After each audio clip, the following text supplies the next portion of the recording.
agora, no Metrópolis. O excesso de regras na sociedade fez com que a cidade sentisse uma dor, pois na verdade faltou liberdade, então decidiram ser livres do amor. E foi a sonata de Prokofiev, a número 1, que encaixou muito. Foi muito fácil encaixar com a letra do Garden.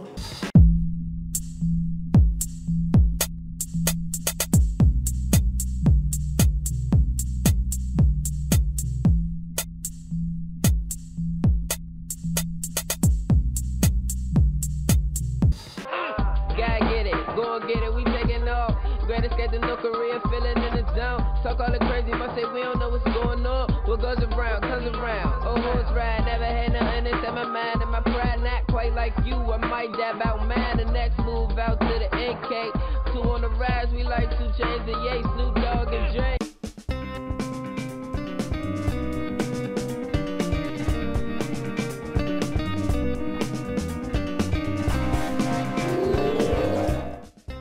Olá, boa noite. A gente começa o Metrópolis de hoje te mostrando uma parceria assim ousada. Unir música erudita e funk de protesto. E não é a primeira vez que a pianista Juliana D'Agostini se propõe a juntar trabalhos de mundos tão diferentes. Ela conta com a parceria agora de MC Garden. A ideia é levar um piano para Cracolândia, região do centro de São Paulo, conhecida pela grande concentração de dependentes químicos, e então unir a peça do compositor russo Prokofiev com o funk paulista.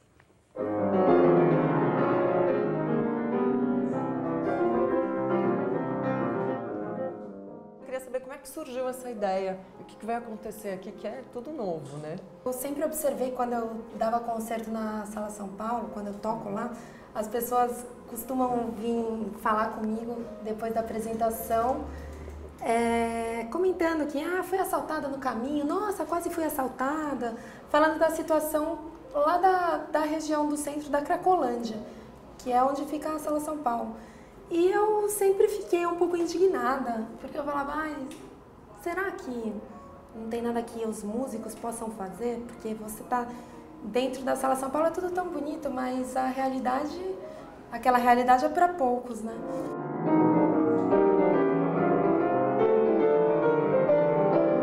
Eu pensava, eu quero pôr um dia o piano na porta da Sala São Paulo, fazer um concerto lá na rua. A gente fala das regras que a sociedade impõe, né? Que muitas vezes ela te obriga a não ter paixões, assim, e a desvalorização do amor ao próximo. O excesso de regras na sociedade fez com que a cidade sentisse uma dor, pois na verdade faltou liberdade, então decidiram ser livres do amor. E foi a sonata de Prokofiev, a número 1, que encaixou muito. Foi muito fácil encaixar com a letra do Garden.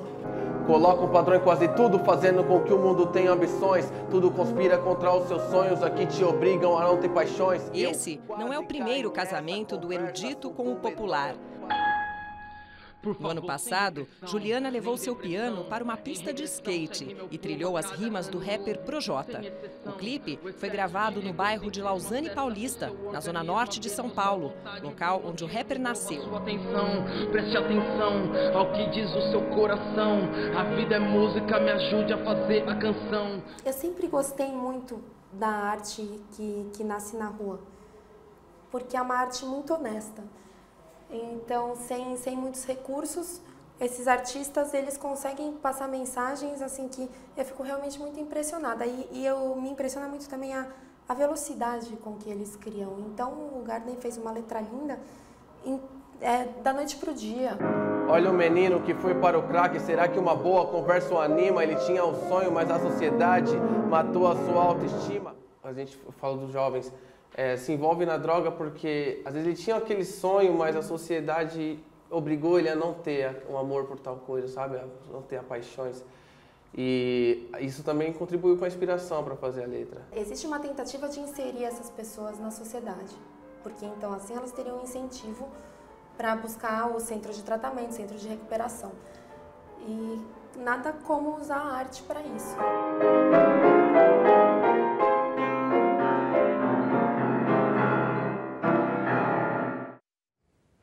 Muito bem, a gente vai acompanhar. E a fotógrafa Cris Bierrimbá é a nossa convidada de hoje, uma das nossas convidadas de hoje. Ela que tem 25 anos de profissão e as suas imagens habitam e já habitaram páginas de jornais e revistas e também galerias de arte. Inclusive tem exposição em cartaz aqui em São Paulo. Cris, boa noite, bem-vinda ao Metrópolis. Boa noite, obrigada. Vamos começar falando dessa exposição. Primeiro, feliz Dia do Fotógrafo, que Obrigada. é hoje. E eu já começo um pouco perguntando por aí. Você que tem um trabalho conceitual, tem uma linha, uma direção poética e também já trabalhou com fotojornalismo, você se considera uma fotógrafa ou uma artista? As duas coisas. As duas coisas. A fotografia para você hoje, o que é uma ferramenta? Eu penso fotografia, na verdade. Eu até acho que o resultado final acaba escapando para uma outra coisa que as pessoas chamam mais de artes plásticas, mas assim, o meu pensamento é a fotografia sempre. Você acha que hoje muitos fotógrafos e artistas acabam não só documentando, mas criando documentações, criando realidades, criando ficções? É um pouco por aí? Hoje em dia é mais comum isso, né? Né? Antigamente era... É que hoje é tudo muito fácil, né? Assim, qualquer celular tem uma câmera. E acho que o fato de você fotografar muito, você acaba começando a pensar na ficção, não só no retrato do dia a dia ou das coisas reais. Bom, vamos ver então as imagens da exposição da Cris que está em cartaz, para a gente continuar esse papo e entender um pouco desse conceito. Olha só, essa exposição traz quantas fotos, Cris? São 10 fotos. São 10 fotos. O nome da exposição é? Fired. Fired, que pode ser demitido ou também... Atingido. Você é a modelo dessas fotos, Eu sou a modelo de todas as fotos. E como que surgiu essa ideia de colocar essas mulheres? A gente tem profissões aí muito diferentes, né? Nesse contexto aí.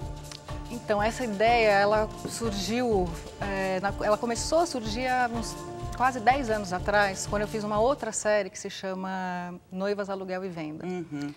E nesse Noivas, Aluguel e Venda, eu ia na Rua São Caetano, que é a rua onde tem as roupas de noiva, e pedia emprestado as roupas, ia na loja mesmo, montava o estúdiozinho ali e me fotografava na frente do espelho. E o rosto desaparecia por causa do flash da câmera, preso no rosto. Entendi. Logo do lado ali da São Caetano, tem na Tiradentes várias lojas de uniforme. Então, na verdade, enquanto eu ia lá, eu já comecei a flertar com esse universo dos uniformes.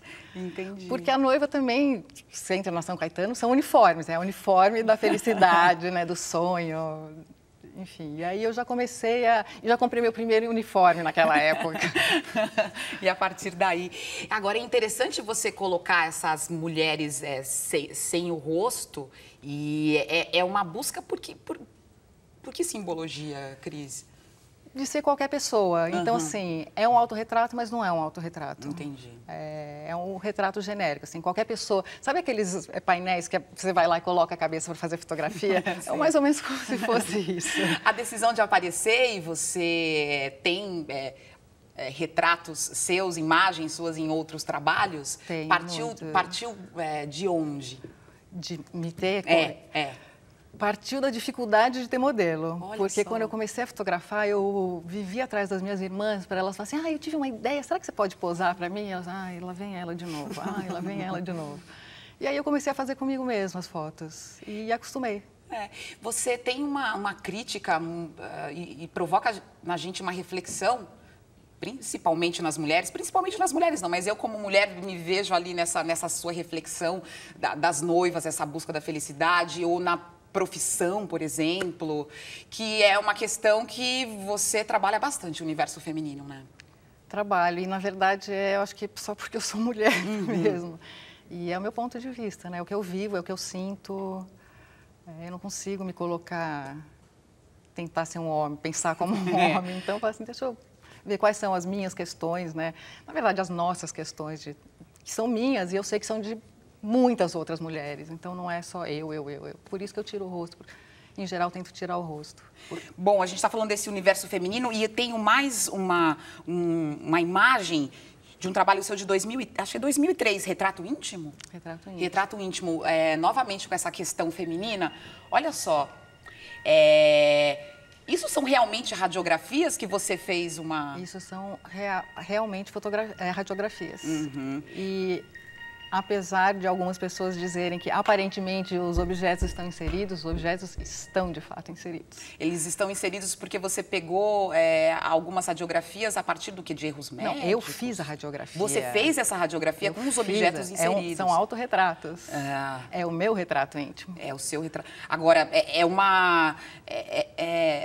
um sentimento de violação que a gente tem quando a gente vê isso aí? É o mesmo sentimento de violação que a gente tem quando começa a ler jornal, escutar as notícias, o que acontece com as mulheres aqui, em alguns países por aí, que tem uma relação até bem pior do que em relação às mulheres do que nós temos aqui. Então E você acha que o seu trabalho direciona um pouco para essa pesquisa mesmo do universo feminino? Ou quais são seus outros braços?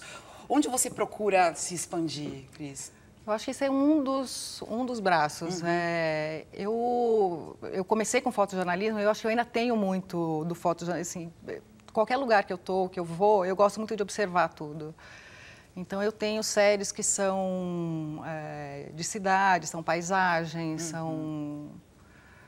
mas sempre relacionado à presença humana, ao que acontece ali, relativo à presença humana. Eu gosto muito, por exemplo, de fotografar vestígio de gente no... Então, são fotos que não tem gente, mas que tem o vestígio da passagem das pessoas. E você falou do seu início no fotojornalismo e você pode ser, eu acho que você pode se considerar uma pesquisadora, né? Você pesquisa técnicas mais antigas, técnicas modernas, fotografia... Eu pesquiso tudo, pesquiso tudo. As pessoas me perguntam assim, ai, que equipamento que você usa, o que você gosta de fazer? Tudo, tudo. O que aparecer na minha frente eu uso, desde as primeiras técnicas do século XIX, dos daguerreótipos até digital, eu adoro computador e faço séries que eu, inclusive, que eu brinco, que eu falo assim, Daguerre, que é o inventor da fotografia, né, de 1839. A gente está vendo, inclusive, essa série aí que, né, do encontro, então, que é quando o Daguerre conheceu o Photoshop. O Bob Wolfson veio aqui no programa e ele disse que ele adora a democratização da fotografia, mas que hoje ele percebe que as pessoas, quando ele vai fazer retratos, e qualquer pessoa, né, famoso, é anônimo, é tudo, a pessoa já sabe o lado certo que é o melhor para ela, sabe qual a pose que ela fica melhor na foto e que ele detesta isso, porque ele não quer pegar a melhor não quer você mais bonita, ele quer você. Porque aí fica todo mundo igual, né? Vira aquela uniforme também, né? O uniforme do estar bem. Então, você sabe o lado, o jeito... Acabou a espontaneidade. Pois é, mas aí aí tem os fotógrafos para criar e fazer a gente pensar um pouco sobre isso. Cris, eu queria agradecer a sua presença aqui no programa. Falar de 2 lançamentos no Dia do Fotógrafo, que eu acho que são legais e que tem trabalhos da Cris. Esse aqui é o Geração 00, a nova fotografia brasileira. A organização é do Éder Chiodetto. Do Éder, e a fotografia, vou mudar aqui, ó, fotografia na arte brasileira, século XXI, que também você que é interessado pela área pode começar a procurar. Muito obrigada, feliz Dia do Fotógrafo. Você usa o Instagram? Você usa o Instagram ou não? Um pouco. Um pouquinho? Um pouco. Vale a pena a gente te seguir ou não? Não, eu sou meio preguiçosa no Instagram. Mas olha, muito obrigada. Mas vale a pena você seguir o Metrópolis. A gente agora tem também o nosso perfil no Instagram. Vai ter foto da Cris. Daqui a pouco eu vou tirar, tá bom? Eu vou compartilhar. E compartilha, pronto, fechamos. E já que o nosso assunto é o Dia do Fotógrafo, que a gente está no Dia do Fotógrafo, a gente separou para você algumas exposições de fotografia que estão rolando aqui em São Paulo e também na região metropolitana. Entre elas, o projeto Gênesis, do premiado Sebastião Salgado, que chega agora ao Sesc Santo André. Dá uma olhadinha e daqui a pouco a gente volta.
literatura. As histórias sobre as raízes judaicas no Brasil são uma paixão da jornalista carioca Luíse Valente há mais de 10 anos. Depois de co-dirigir 2 documentários sobre o tema, ela também lançou o livro de ficção O Segredo do Oratório. E ela está aqui para conversar com a gente sobre essas histórias. Luíse, boa noite, bem-vinda ao Metrópolis. Boa noite, obrigada. Luíse, me conta uma coisa. A gente, aqui no Brasil, muitas vezes a gente não conhece essas raízes judaicas e como que os judeus e como isso tem ligação com a cultura brasileira, né? E é muito forte.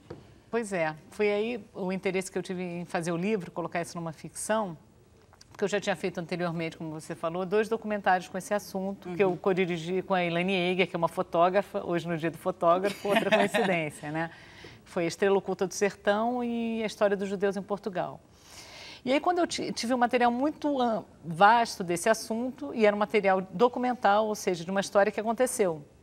Muita herança que a gente fala dos cristãos novos, o Brasil tem muito cristão novo, principalmente no Nordeste. E aí eu tinha aquele material e falei, olha, eu quero continuar esse trabalho do documentário, mas de uma forma mais, assim, até lúdica. E eu gosto de escrever.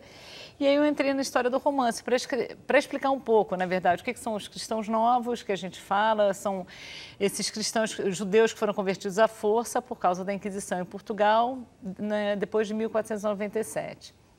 Enfim, aí eu criei uma historinha de uma médica buscando as suas origens, né? E ela chega a essa origem cristã nova e a origem judaica. E aí é um romance que eu chamo de um road book, na verdade, porque ele tem um ritmo, não é histórico, eu não sou historiadora, né? Eu sou jornalista, então ele tem uma base histórica, os fatos são reais, e ele tem uma história de amor e uma história de aventura. Ela vai em busca de um segredo, que é esse o segredo do oratório, que eu não vou contar, né? Quem quiser, assim, se interessar, pode ler. E para fazer durante essa narrativa, eu vou dando fatos históricos reais da história dos judeus que vieram para o Brasil, que aqui se converteram, outros que já vieram convertidos. E um fato interessante que eu acho é dos que saíram daqui e foram fundar Nova York. Eram cristãos novos que estavam na região de Pernambuco. Exatamente. De Pernambuco e que foram... durante o período... Que saíram e foram expulsos com os holandeses. Exatamente. Quando os holandeses, aquele breve período dos holandeses aqui de domínio no Nordeste, e mais Pernambuco e Paraíba, quando eles foram expulsos pelos portugueses, alguns judeus, mais ou menos, eram 23, na verdade, que foram embora com esses holandeses. E aí a caravela deles se perdeu no meio do caminho e foi parar num lugar que ainda, na época, se chamava Gotham ainda, né? Porque ainda era de domínio holandês, e depois foi vendida para os ingleses. E aí é Nova York. Nossa. Resumindo, e até hoje, quem vai a Nova York, tem o primeiro cemitério lá na cidade, lá em Manhattan, o primeiro cemitério judaico lá é português, a primeira sinagoga, que fica perto do Central Park, é portuguesa. Então, é muito interessante essa ligação que a gente tem de Brasil. Talvez por isso a gente goste tanto de ir para Nova York, não é só para fazer compras, não. Né? Porque tem uma eu acho que não, tem uma ligação maior. Histórica bem interessante. E os holandeses se interessaram muito por essa história, porque o livro foi traduzido na Holanda e muito bem recebido, né? Eu fiquei muito feliz, porque eu lancei o livro em 2012, no final de 2012, em setembro. E aí, logo depois, 2 meses depois, a gente conseguiu, né, vendê-lo para a Holanda. E aí foi lançado na Holanda em julho e teve uma aceitação muito legal, porque é uma língua assim, é neerlandês, né? Então, para mim, eu fiquei super feliz, está indo bem lá o livro. Que né? ótimo, porque as histórias são muito interessantes. Olha só o que me deixou muito feliz em saber. Que no sertão nordestino, muitas tradições e muitos ritos têm, na verdade, origem judaica e as pessoas continuam, né? Continuam fazendo esses ritos e não sabem dessa tradição, né? E tem uma busca de descendentes por isso, né? Isso foi o que me chamou muito a atenção quando eu fiz os documentários junto com a Elaine, porque a gente rodou o sertão e a gente via assim, como que essas pessoas são pessoas assim, que estão numa região que não Hoje em dia a gente tem internet, mas quando isso foi feito no começo lá, 2000 e pouco, dos anos 2000, olha, tem até umas imagens aí. Ó. Está vendo do documentário? Na verdade, esse aí, ó, é um exemplo, que é uma senhorinha, você lembra o nome dela? É Dona... Pois é. Ela tá aí varrendo o chão e ela varre o chão sempre pela cozinha, nunca pela sala. Exatamente. E isso é uma tradição judaica. A gente diz que é uma herança. O que se diz é o seguinte, é uma separação mais da parte cultural e da parte religiosa. Eu trabalho mais com a parte cultural. Então, o que os antropólogos, historiadores dizem é que tem vários costumes no Brasil que são uma herança de uma tradição judaica. Eles foram incorporados, tá? Hoje eles fazem parte, eles não estão associados à religião. Mas se diz que varrer o lixo sem passar pela porta da frente, se você passar pela porta da frente, você vai jogar fora a sua fortuna, tá? A sua sorte. Então, você varre ou por trás ou para o meio da casa e tira esse lixo. Isso, o que um antropólogo nos falou, é um resquício de respeito à mezuzá. A mezuzá é que toda a casa dos judeus, eles botam uma caixinha com uma oração dentro na porta. Na porta da frente. E aí o que se diz? Que aquilo é um respeito, para não se passar o lixo por ali, não se tem mais a mezuzá, mas se mantém o respeito àquela peça. E outras tradições, os costumes de morte, que são muito fortes, e eu acho que explorei bastante também isso no livro, né? Eu mostro o enterro, que é o enterro direto na terra, sem caixão, sabe? Agora, é bom frisar que são costumes, né? Eles não são tradições, eles não estão ligados aqui à questão da religião. Estão ligados aos costumes, e é por isso que eu chamo das raízes culturais, assim, do Brasil. A gente entende um pouco porque, inclusive, a explicação das pessoas não é uma explicação religiosa. É algo que beira a superstição, né? Exatamente. Parece alguma coisa assim, mas, na verdade, tem uma raiz ali. E eu curti quando eu fiz o livro, porque eu falei assim, eu quero mostrar isso para todo mundo. Todo mundo fala assim, meu sobrenome é de árvore, meu sobrenome é de bicho, é de lugar. E isso aí é de cristão novo. E aí eu fui meio que mostrando de onde que vem isso. Então, é de cristão novo por quê? Porque é uma origem de um converso. Não necessariamente todo mundo que tem um sobrenome desse tipo tem uma origem judaica. Pode ser também de uma família já cristã velha também, enfim. Mas está tudo mais ou menos explicado. E eu tentei fazer de uma forma que fosse dinâmica. Entendi. Um romance de aventura mesmo. Tá? Um romance... Agora, você tem a Ioná, né? Tem. A Ioná, que é a médica, que é essa que faz o percurso e tudo mais. Mas também tem capítulos que você tem um judeu brasileiro do século XVIII, talvez, né? Do século XVIII. Então, esse contraponto das duas narrativas também vai dando um estofo para a gente na hora de ler o livro e entender tudo, né? Foi que eu queria tentar fazer de uma forma, assim, que ficasse dinâmica e que eu pudesse contar duas histórias. Então, essa história desses judeus que vieram com os holandeses para cá, no período lá de domínio holandês, que na verdade, tem uma relação com a história atual. E ali eu podia contar um pouco dessa época dessa imigração, da chegada desses costumes, da entrada no sertão, sabe? E poder associar, e aí tem o tal do segredo do oratório, tem a ver com essas duas histórias. Né? É ótimo, deixa a gente já com água na boca. Luiz, muito obrigada. Espero conversar com você no próximo livro. Agora, embalou. Estou escrevendo, devo lançar ano que vem, já tem até, também pela editora Record, chama Uma Praça em Antuérpia, também com temática judaica, mas aí já próximo no período da Segunda Guerra. E você é judia? Não. É apaixonada por essas tradições. Eu gosto muito do tema. Muito obrigada, é um prazer, boa sorte e volte sempre. Obrigada a vocês. O cineasta David Makee colocou na semana passada em seu canal do YouTube imagens inéditas de uma das últimas apresentações de Kurt Cobain e o Nirvana. Você já viu? O vídeo foi filmado em dezembro de 93 em Los Angeles. O vocalista morreria 4 meses depois. Então, você pode ver agora um trecho deste show. A gente volta depois do intervalo. Até já.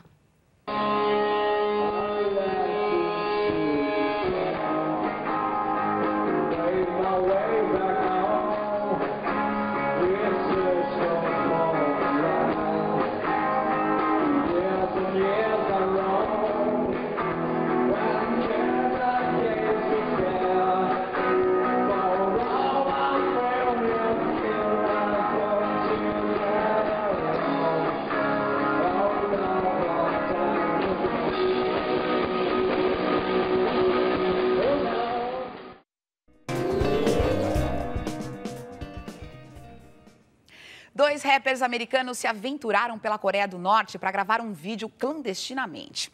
A ideia começou num site de crowdfunding em que eles arrecadaram um pouco mais de 10 mil dólares, cerca de 24 mil reais, para realizar essa empreitada. Pac-Man e Peso circularam por Pyongyang disfarçados numa excursão turística. Filmaram tudo com uma câmera pequena quando não havia ninguém olhando. Eles conseguiram entrar e sair da Coreia do Norte e o resultado do vídeo foi postado hoje no YouTube. Você vai ver agora um trecho e o Metrópolis volta amanhã. A gente espera vocês. Boa noite.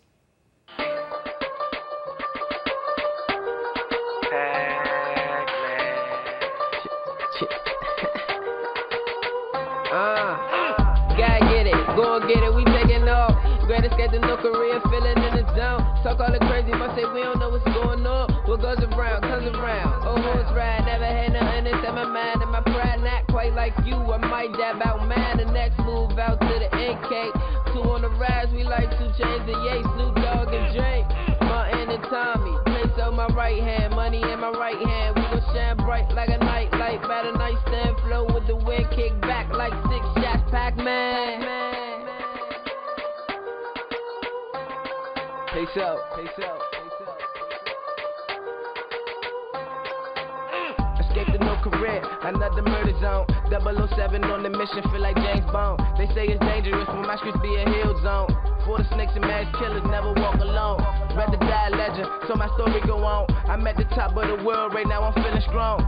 Beast mode, gorilla mode, I'm going King Kong. I'm on the freedom land, but the fight still go on. Say I won't make it out the streets, but I know right from wrong. I stand tall to North Korea, salute the King I Young. My future looking kinda high, sitting on the moon. So if I die today, my name gon' die in history too. So Pac-Man. So